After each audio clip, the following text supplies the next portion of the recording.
friends, welcome to my channel. I am your friend Khyati and I am going to teach you physics in Gujarati. So આજના આપણા લેક્ચરનો topic છે wave, તરંગ. આ તરંગ આપણી day to day લાઈફમાં ઘણી બધી જગ્યાએ આપણે જોતા હોય, પણ આપણે આજે એને સંબંધિત દરેક રાશિઓ, એની સાથે સંકળાયેલ તરંગ સાથે સંકળાયેલી દરેક ટર્મ્સ વિશે શીખવાનું છે. તો એ તરફ જતા પહેલા એ જોઈએ કે તરંગ શું છે, તરંગ કઈ રીતે ઉદ્ભવે છે અને તરંગ ઉદ્ભવ્યા પછી એમાં શેનું વહન થાય છે, તરંગ શું છે અને છેલ્લે જોવાનું છે એને સંબંધિત બધી ટર્મ્સ. તો સૌથી પહેલા જોઈએ તરંગ ઉદ્ભવે કઈ રીતે અને તરંગ શું છે. તો આ સમજવા માટે સૌથી પહેલા એક ડોલકનું એક્ઝામ્પલ લઈએ.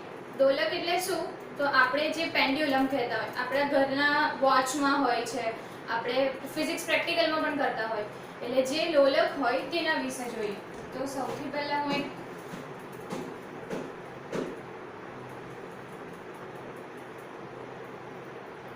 ડોલક છે, બરાબર. હવે આ ડોલકને હમણાં સ્થિર અવસ્થામાં છે. એ સ્થિર અવસ્થામાં હોય અને હું જ્યારે એના પર હવે બળ લગાડીશ તો શું કરશે? એના દોલન શરૂ કરશે. તો સૌથી પહેલા હું કોઈ એને સ્થિર અવસ્થામાંથી બળ આપીને દોલન સ્ટાર્ટ કરીશ તો શું થશે? એની કોઈ પણ એક ધન મહત્તમ અવસ્થા,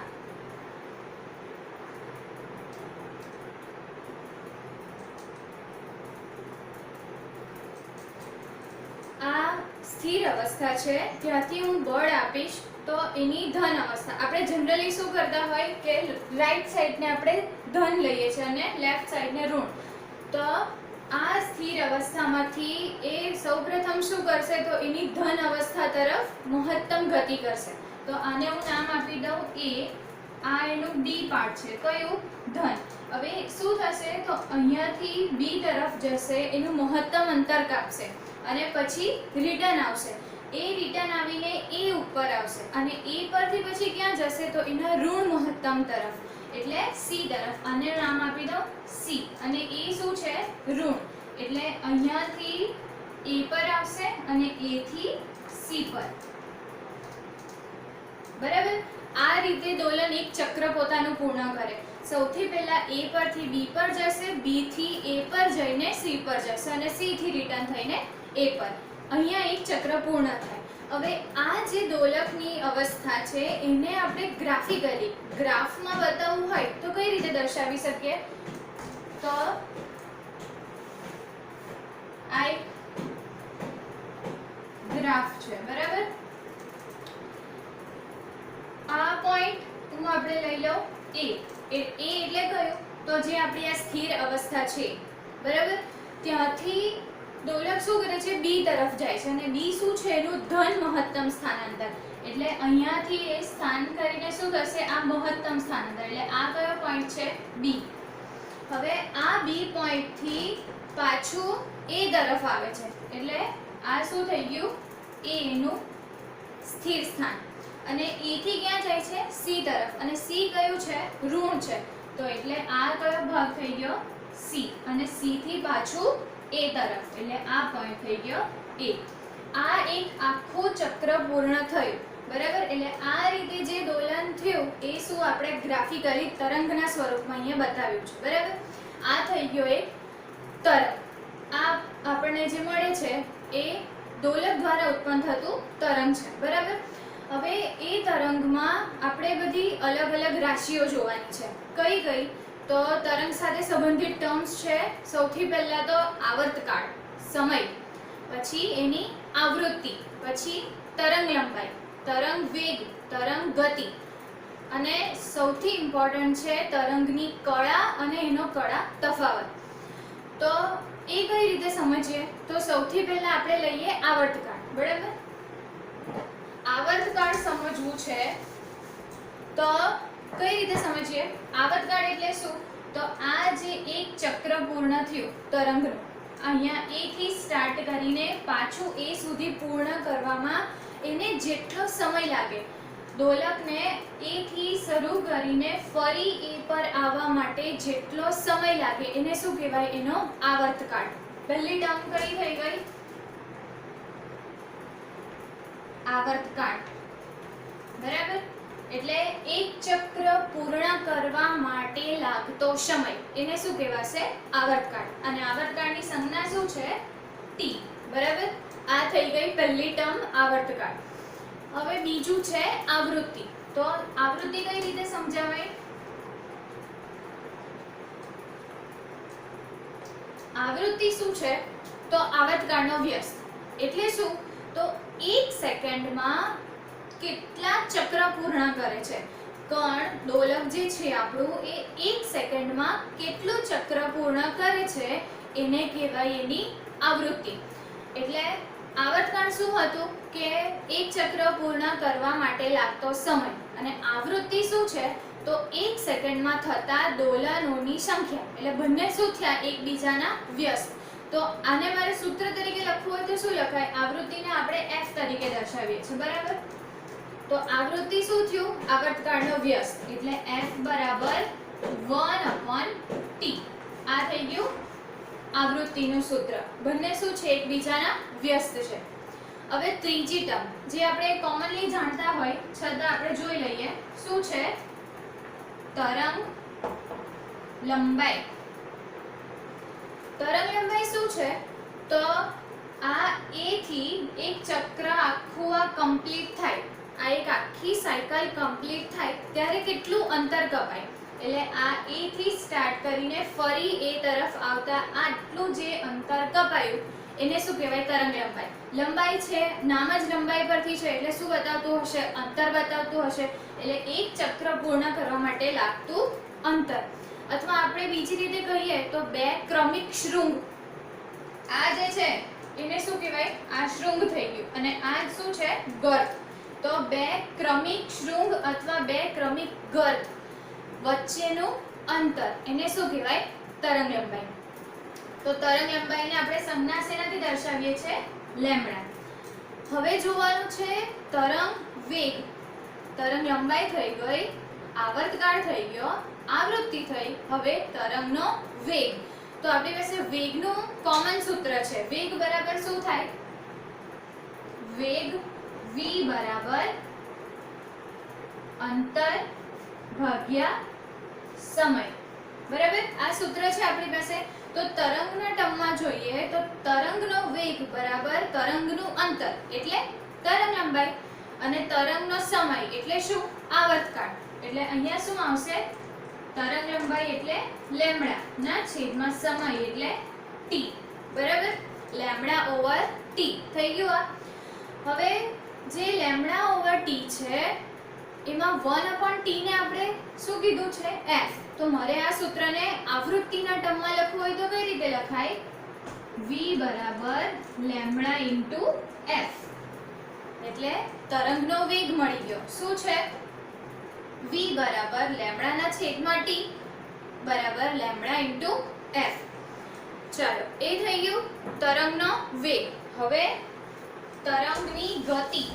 તરંગ ગતિ એટલે શું? તરંગ જે આ આપણે જોયું કે તરંગ અહીંયાથી આમ જાય છે, પણ એમાં શું છે? તરંગમાં કણનું વહન થાય છે કે શું છે એ જોવાનું છે. બરાબર. તો તરંગ એ ઊર્જાનું વહન કરે છે. કોનું છે? ઊર્જાનું એક પ્રસરણ છે. કઈ ઊર્જા? તો તરંગની આ જે ઊર્જા છે એ બંને પ્રકારની. એટલે બંને એટલે કઈ? સ્થિતિ ઊર્જા અને ગતિ ઊર્જા, એમ બંને પ્રકારની ઊર્જા છે. બરાબર. અને એક સાયકલ જ્યારે પૂર્ણ થાય ત્યારે આપણાથી એમ કહેવાય કે તરંગની ઊર્જાનું એક વિભાગમાંથી બીજા વિભાગમાં રૂપાંતર થયું. એક વિભાગમાંથી બીજા વિભાગમાં ઊર્જાનું રૂપાંતર થાય એને આપણે તરંગ વડે દર્શાવી શકાય. બરાબર. હવે તરંગની ગતિ પછી આપણે જોવાનું છે તરંગના પ્રકાર. સૌથી વધારે ઇમ્પોર્ટન્ટ તરંગના પ્રકાર.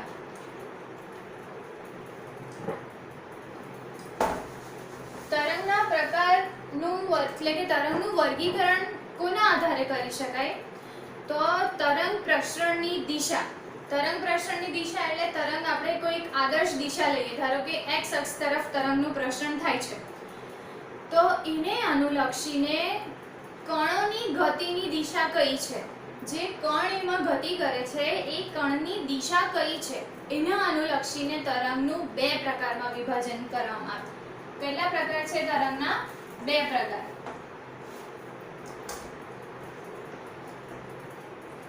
સંગત તરંગ અને લંબગત તરંગ. બરાબર. તરંગના બે પ્રકાર છે. કોના આધારે? તો તરંગ પ્રસરણની દિશાને આધારે કણોની ગતિ કઈ દિશામાં છે તે પ્રમાણે આપણે તરંગને બે પ્રકારમાં વહેંચીએ છીએ. કયું? સંગત તરંગ અને લંબગત તરંગ. તો હવે શું છે સંગત અને લંબગત તરંગ એ જોઈએ. તો એના માટે એક સ્પ્રિંગનું ઉદાહરણ લઈએ આપણી પાસે. ધારો કે એક સ્પ્રિંગ છે, બરાબર. હું સ્પ્રિંગને જ્યારે આડી રાખીશ અને એને બંને તરફથી કમ્પ્રેસ કરીશ, એટલે કે બંને તરફથી એના પર હું દબાણ આપું તો અને છોડી દઉં, એટલે કે આપણે જે રીતે સ્પ્રિંગને જે દોલનો આપવાના હોય તે કઈ રીતે આપીએ, તો હું એને બંને તરફથી દબાણ આપીશ અને છોડી દઈશ તો શું થશે? સ્પ્રિંગ આ રીતે દોલન કરશે એની જગ્યા પર, બરાબર. એટલે કઈ રીતે?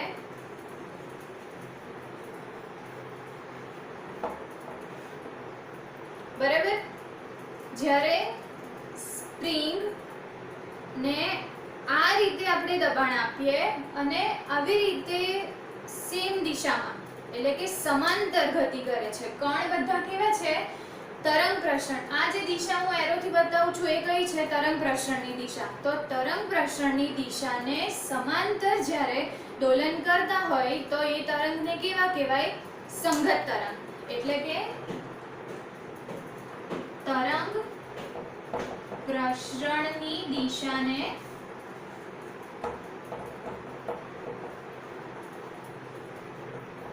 સમાંતર, બરાબર.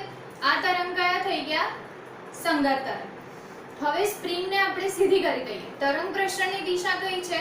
x અક્ષ પર, અને સ્પ્રિંગ આપણે સીધી રાખશું, બરાબર. અને પછી આ રીતે દબાણ આપીને જો સ્પ્રિંગને છોડીએ તો શું થશે? આમ દોલન કરશે, બરાબર. તો એ દોલન તરંગ પ્રસરણની દિશાને કેવા થઈ ગયા? લંબ. એટલે એને શું કહેવાશે? લંબગત તરંગ.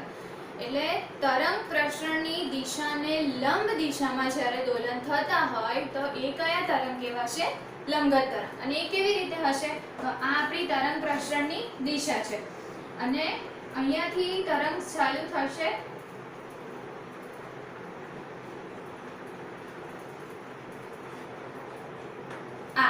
આ શું થઈ ગયા તમારા? લંબગત તરંગ.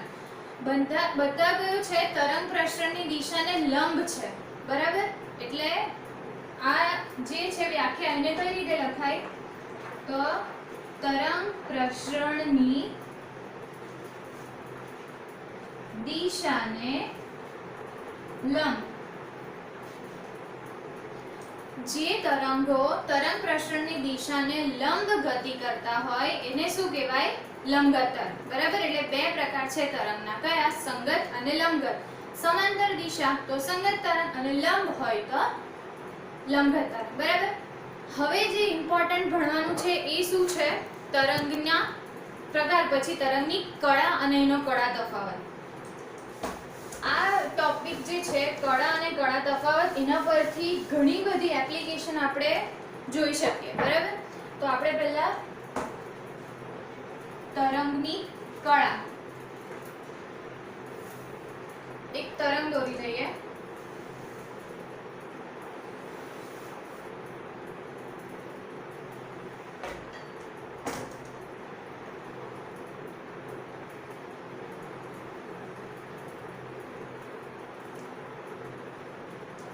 આ એક તરંગ છે મારી પાસે, બરાબર.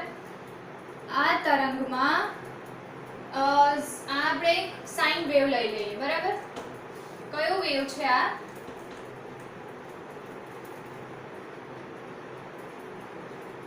સાઇન વેવ, બરાબર. આ 0 થી અહીંયા સ્ટાર્ટ થાય છે. તો કોઈ કણ ગતિ કરે છે અહીંયાથી શરૂ કરીને અહીંયાથી તરંગ એનું આગળ પ્રસરણ થતું રહે છે. તો સૌથી પહેલા આટલું જે અંતર છે એને આપણે શું કહીશું? અહીંયા સુધી. આ શું થઈ ગયું? લેમ્બડા. એક ચક્ર પૂર્ણ કરવા માટેનું અંતર અથવા આટલું જે અંતર એ શું થઈ ગયું? એની તરંગ લંબાઈ લેમ્બડા. હવે આપણે સાઇન વેવ છે તો એક ચક્ર પૂર્ણ કરવા માટે જે આખું સાયકલ કમ્પ્લીટ થાય તો સાઇનની મેક્સિમમ કઈ હોય એનું કોણીય સ્થાનાંતર કેટલું થયું આ 360 એટલે 360 ડિગ્રી બરાબર એક સાયકલ એક ચક્ર કમ્પ્લીટ થયું ત્યારે 360 ડિગ્રીનું આખું ફરી ગયું એક સાયકલ એટલે કે લેમ્બડા બરાબર કેટલું થયું આપણું 360 ડિગ્રી. હવે આ જે લેમ્બડા છે એને 360 ને હું અલગ વિભાજન કરી દઈશ ને લેમ્બડાને વિભાગમાં કઈ રીતે તો આ કયું થશે 90 ડિગ્રી આ કેટલા થવાનું 180 આ શું થશે 270 અને આ 360 ડિગ્રી બરાબર આ રીતે હું એને વિભાજન કરી દઈશ. હવે તરંગ વિશે બીજું એ જોઈએ કે આ જે એક શૃંગ અથવા એક ઘટ તો આ મહત્તમ સ્થાનાંતરને શું કહેવાય તો જે ધન સ્થાનાંતર હશે એને શું કહેવાય કંપ વિસ્તાર.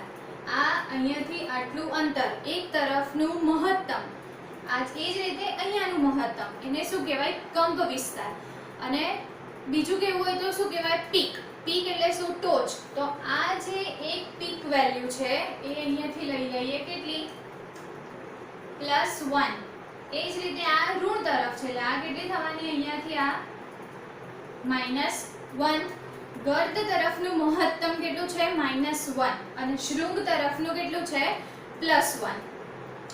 આ વેલ્યુ આપણે વિભાજનમાં હવે જોવાની છે તો કઈ રીતે જો હું એક કણને હવે દોલન કરાવું તો આ 0 ડિગ્રીથી શરૂ થશે. કણ sin 0 કેટલા 0 એટલે આ કણ અહીંયા છે હમણાં. પછી કણની ગતિ જેમ જેમ વધારતી જઈશ અને હું ધારો કે કણને અહીંયા જોઈશ તો sin 90 કેટલા થશે +1 એટલે એ મળી ગયું આપણને.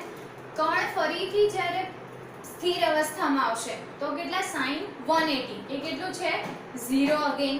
પછી નીચે તરફ તો sin 270 એ કેટલા થશે -1 અને પાછું sin 360 એટલે કેટલા 0 બરાબર. એટલે sin ની આપણને બે મેક્સિમમ વેલ્યુ મળે છે કઈ +1 અને -1. આના પરથી અલગ અલગ ખૂણા માટે થીટાની અલગ અલગ વેલ્યુ આપણે શોધી શકીએ પણ બધી વેલ્યુ કેટલી હશે +1 અને -1 ની વચ્ચે. તો એ રીતે તો આપણે જોયું sin 90 +1 sin 270 -1 અને છેલ્લું sin 360 શું આવ્યું 0. એટલે મેક્સિમમ કઈ બે વેલ્યુ મળે છે +1 અને -1. તો આ જે આખું તરંગ છે sin નું એક તરંગ એના માટે આપણને કેટલી વેલ્યુ મળશે મહત્તમ +1 અને -1 અને બીજી બધી એના વચ્ચે મળશે બરાબર. હવે જો હું આ તરંગને વિભાજન કરું 10 વિભાગમાં કઈ રીતે તો આ 1 2 3 4 પછી આ એક છે જ અહીંયા 1 2 3 અને 4 તો કેટલા વિભાગ થયા 1 2 3 4 5 6 7 8 9 અને 10 એટલે લેમ્બડાને હું શું કર્યું 10 વિભાગમાં વિભાજન કરી દીધું. કેટલા થયા ટોટલ વિભાગ 10 એટલે એક વિભાગની કિંમત કેટલી થશે જો આખા લેમ્બડાને આપણે 10 વિભાગમાં વિભાજન કરીએ તો એક વિભાગની કિંમત કેટલી થાય λ/10 બરાબર. λ/10 થશે. હવે લેમ્બડાની વેલ્યુ કેટલી છે આપણી પાસે 360 ડિગ્રી એટલે 360 ડિગ્રી / 10 36 ડિગ્રી. એટલે એક વિભાગ આટલો જ એક નાનો વિભાગ છે એની કિંમત કેટલી થઈ 36 ડિગ્રી બરાબર. હવે એના પરથી આપણે કળા શોધવી હોય તો કઈ રીતે શોધાય તો હું ધારો કે લઉં મારે એક આ મહત્તમ પોઈન્ટ અહીંયા મેક્સિમમ જે છે આ છે મેક્સિમમ અને આ છે એનું મિનિમમ બરાબર. તો મારે આ મેક્સિમમ પોઈન્ટ પાસે કળા શોધવી છે તો શું કરવાનું x અક્ષ પર એ બિંદુ પાસેથી લંબ દોરવાનો. કઈ રીતે તો હું અહીંયા લંબ દોરી દઉં બરાબર. x અક્ષ પર ત્યાંથી લંબ દોરી દેવાનું. હવે ત્યાં કેટલા વિભાગ છે એ સંખ્યા આપણે વિભાગની સંખ્યા ગણી લેવાની. તો એની આગળ કેટલા વિભાગ છે? 1 અને 2 વિભાગ. બરાબર. તો એની કળા કેટલી થશે? phi બરાબર એની સાથે જે ખૂણો રચાતો હશે તે. તો કેટલો છે આ? 90 ડિગ્રી. એટલે કેટલી થઈ ગઈ કળા એની? 90 ડિગ્રી. બરાબર. એટલે કોઈ પણ કળા શોધવી હોય તો x અક્ષ પર લંબ દોરીને તેની સાથે સંબંધિત ખૂણો જોઈ લેવાનો, રચાતો તરંગનો ખૂણો. એટલે એના પરથી શું મળી જાય? કળા. આ તો હવે અહીંયા મેક્સિમમ છે. હવે ધારો કે મારે કોઈ p બિંદુ પાસે શોધવી છે. હું એક p બિંદુ લઈ લઉં. ધારો કે આ કોઈ પોઈન્ટ અહીંયા p છે. આ p પોઈન્ટ પાસે મારે કળા શોધવી છે. તો હું એની નીચે લંબ દોરીશ. આ લંબ દોરી દીધું. બરાબર. હવે આપણે શું ગણવાનું? વિભાગની સંખ્યા કેટલી થઈ? 1 2 3 4. કેટલા વિભાગ છે? 4 વિભાગ. તો કળા કેટલી થશે? કળા બરાબર 4 વિભાગ ગુણ્યા 1 ની કિંમત કેટલી છે? 36 ડિગ્રી. એટલે 4 into 36 એટલે 144 ડિગ્રી. બરાબર. આ કેટલી થઈ ગઈ કળા P બિંદુ પાસે અને આ એની 180 ડિગ્રી. આ રીતે કોઈ પણ બિંદુ પાસે આપણે કળા શોધવી હોય તો તેના x અક્ષને અનુલક્ષીને લંબ દોરી દઈ પછી કળા જેટલા વિભાગ હોય એ વિભાગ ગુણ્યા એક વિભાગની કિંમત. એના પરથી શું મળી જાય આપણને? કળા કેટલી છે એ આપણે શોધી શકીએ. હવે કળા પછી કળા તફાવત. કળા તફાવત શોધવો છે મારે. તો આ હું એક પાછું વેવ લઉં. આ છે 90 ડિગ્રી, આ છે 270 અને 360. કળા તફાવત શોધવો છે મારે. ધારો કે આ બે પોઈન્ટ વચ્ચે A અને B, બે પોઈન્ટ વચ્ચેનો કળા તફાવત શોધવો છે. આપણે પાછું વિભાગ લઈ લઈએ. 1 2 3 અને 4. 4 વિભાગમાં આપણે એને વિભાજિત કર્યું છે. બરાબર. તો A અને B પોઈન્ટ વચ્ચે ટોટલ કેટલા વિભાગ થશે તે પ્રમાણે એનો કળા તફાવત શોધી શકાય. તો એક વિભાગની કિંમત કેટલી છે આપણી પાસે? 36 ડિગ્રી. એના ગુણ્યા કેટલા વિભાગ થશે તે જોઈ લઈએ. બરાબર. આ અહીંયા છે અને આ 270. બરાબર. તો આ એક આખો વિભાગ, બે આખો વિભાગ, 3 4. 4 વિભાગ આખા છે અને આ કેટલું છે? Half half. એટલે ટોટલ કેટલા થયા? 5. કઈ રીતે? જો 1 2 3 4 અને આ વાળો હાફ અને આ વાળો હાફ. એટલે ટોટલ કેટલા થયા? 5 વિભાગ. એટલે 36 into 5 એટલે કળા તફાવત કેટલો થયો આપણી પાસે? 180 ડિગ્રી. આ રીતે શોધાય એનો કળા તફાવત. કળા શોધવી હોય કે કળાનો તફાવત, આપણે શું જોવાનું? બે બિંદુ વચ્ચેના વિભાગ કેટલા છે અને એના ગુણ્યા એક વિભાગની કિંમત. એટલે શું મળી જશે આપણને? કળા અને બે બિંદુ વચ્ચેનો કળા તફાવત. આ એક વેવ માટે હતું. હવે ધારો કે બે વેવ આપણે લઈએ તો શું રિઝલ્ટ આવે?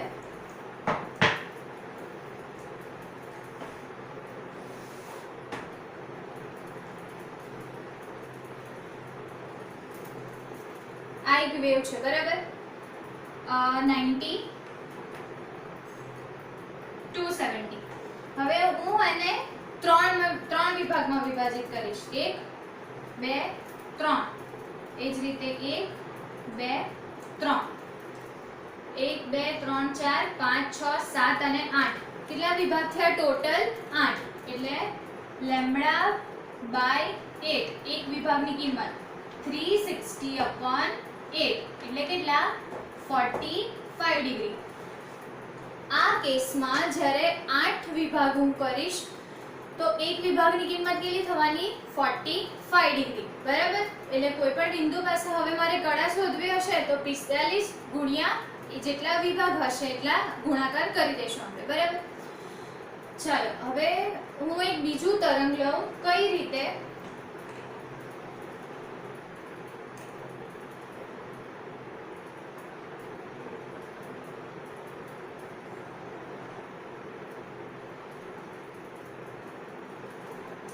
આ એક મેં બીજું તરંગ લીધું છે બરાબર. તો એ આપણે જોવાનું છે કે કડામાં છે અને છે તો કેટલો કડા તફાવત છે અને શું. તો આ જો આનો 90 ડિગ્રી ક્યાં છે? અહીંયા જ છે. 270 ક્યાં છે? અહીંયા જ છે. તો બંને વચ્ચે કડા તફાવત થયો ખરો? બંને કેવા છે? કડામાં સમાન છે. જો આનો 90 ડિગ્રી અહીંયા છે તો એની સાથે જ ઉપરના તરંગનો પણ છે. આનો 270 અહીંયા છે તો તરંગ બેનો પણ 270 ત્યાં જ છે. બંને કેવા છે? તરંગ બંને એકબીજા સાથે કડામાં છે એટલે એનો કડા તફાવત કેટલો થવાનો? 0.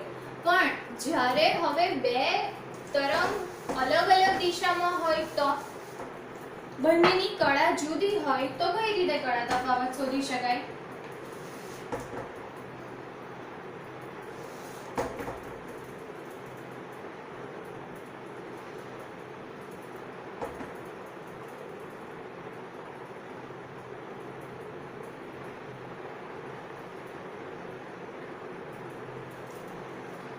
ચાલો હવે આ છે 90 ડિગ્રી અને આ છે 90 ડિગ્રી. આ એનો 270 અને અહીંયા એનો 270. આ સેમ 3 વિભાગ બરાબર. હવે આપણે જોઈને જ ખબર પડે છે નેચરલી કે બંને કડામાં નથી. આનો 90 ડિગ્રી ક્યાં છે? આ પોઈન્ટ પાસે છે અને તરંગ આ તરંગનો 90 ડિગ્રી અહીંયા છે અને આપણે તરંગ 1 કહી દઈએ, આ તરંગ 2. તો તરંગ 2 નો 90 ડિગ્રી આ પોઈન્ટ પર છે અને 1 નો, એટલે બંને કેવા છે? કડામાં જુદા જુદા છે. તો એનો કડા તફાવત કઈ રીતે શોધાય? તો આપણે શું ચેક કરવાનું કે હું આ તરંગને કેટલું આગળ ખસાડીશ કે જેથી બંને એકબીજા સાથે કડામાં આવે. તો આપણે જોઈને કહી શકાય કે આનો આ પોઈન્ટ છે એટલે આ થયું. તો કેટલા વિભાગ છે? 1 અને 2 વિભાગ. જો હું આ તરંગને 2 વિભાગ આગળ ખસેડી દઉં તો બંને કડામાં થઈ જાય. એટલે કડા તો હમણાં આપણી પાસે કડા કેટલી છે? 5 બરાબર 45 ડિગ્રી ઇન્ટુ 2 એટલે કેટલો થઈ ગયો? 90 ડિગ્રીનો કડા તફાવત છે આ બંનેમાં. જો હું 90 ડિગ્રી તરંગ 2 ને આગળ ખસેડી લઈશ તો બંને કેવા થઈ જશે? સમાન કડામાં. આ રીતે બે તરંગ વચ્ચેનો કડા તફાવત શોધી શકાય. જ્યારે કડામાં નહીં હોય, આપણે જે ફર્સ્ટ કેસ જોયો એમાં બંને તરંગ એકબીજા સાથે કડામાં હતા, કડા સમાન હતી, phi બરાબર 0 થતી. ક્યારે? જ્યારે બંને સમાન કડામાં, એટલે તફાવત 0.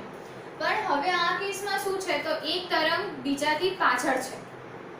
તો આ જે તરંગ 2 છે એને કેટલું આગળ ખસેડાય કે જેનાથી બંને કડામાં આવે, એને શું કહેવાય? એનો કડા તફાવત. તો 2 ના વિભાગની કિંમત આપણે જોઈ લેવાની. તો આ 1 અને 2 વિભાગ, 2 વિભાગ થયા એટલે 45 × 2 બરાબર 90 ડિગ્રી બરાબર. એટલે આના પરથી કડા તફાવત શોધી શકાય. ટૂંકમાં કહીએ તો કડા અને કડા તફાવત શું છે?